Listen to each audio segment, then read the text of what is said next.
What's up, guys? Today I'm jumping into why you are still small and weak. You're going to the gym, you're spending hours and hours and hours there, but you're not seeing any significant results. You're looking at other people, they're getting bigger, they're getting stronger, they're getting leaner, they're looking good, they're getting noticed. You're just going to the gym, going through the motions, trying to figure out when to push yourself, how to make gains. Maybe you injure yourself, maybe you're just going through the motions and it's demotivating. So what's going on there?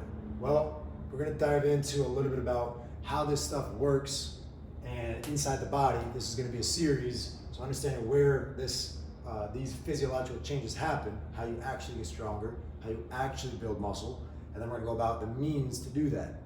So, first things first, we got here a nice donut box, right? We got 6 donuts inside, something I love. I love these potato donuts. If you're ever in Portland, Maine, go check out, there's a Deviant Donuts. They got potato donuts, guys, they're to die for. Anyways, what we got here is our box. Now the box is gonna represent your muscle size, and that's gonna be specific to any muscle. This could be the hamstrings, the glutes, the biceps. We just have a muscle. Inside that muscle, we have motor units, and the motor unit is like the engine of the muscle. So this is where our strength comes from. So in this scenario, in this analogy, the size of the donut box is going to determine how much strength we can actually build. So if I'm carrying a small amount of muscle, right, maybe the same muscle you've been carrying for months, even years, then you're not going to be able to get much stronger than you are because there's no room to.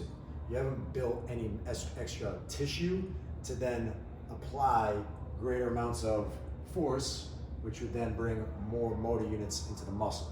They can create new motor units. So what the goal is, well, first we have to increase the size of the box.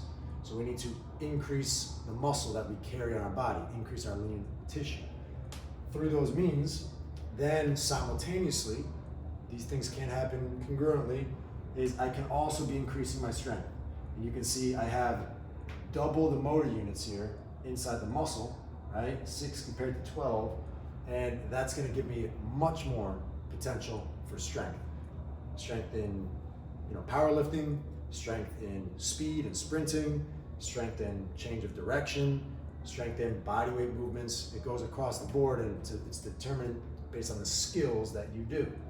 So, why is this important to know, right? When you're going to the gym, if you're not building muscle, right, which takes progressive overloading, right, and there's certain techniques that go into it, we're gonna cover in the next video, then you're never gonna be able to get strong, right? You just never are.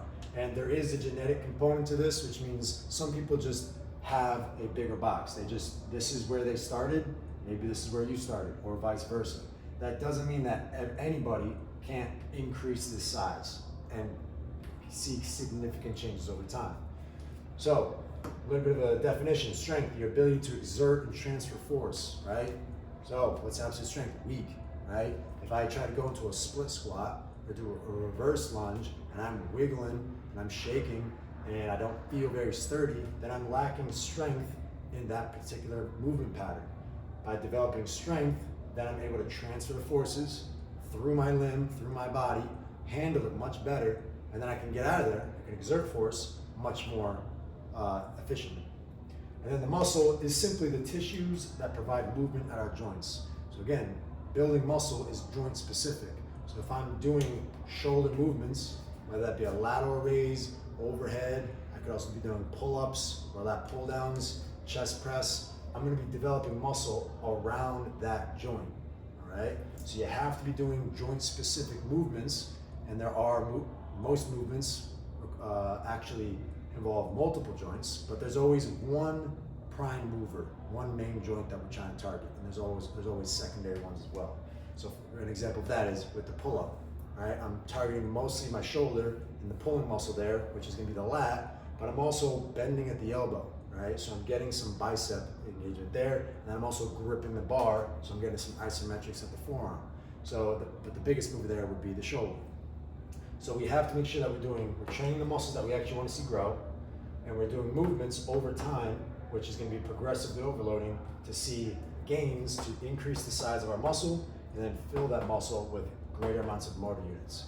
This is simply the simple 101 walkthrough of how you can no longer be small and weak and start getting bigger, faster, leaner in less time. So make sure you guys like and follow to continue watching the rest of this series, and I'll see you on the next video.